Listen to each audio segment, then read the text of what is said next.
నమస్తే. భీమవరం ఎక్స్ప్రెస్ వార్తా విశేషాలు. పశ్చిమ గోదావరి జిల్లా భీమవరం కలెక్టరమ్మ నాగరాణి గారు తన మంచి మనసు చాటుకున్నారు.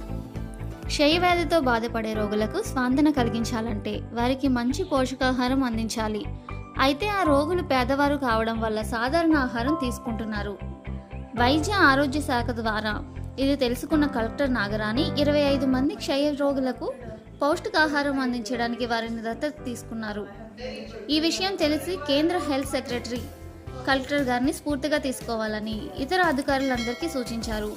మన కలెక్టర్ నాగరాణి గారు చాలా గ్రేట్ కదండి.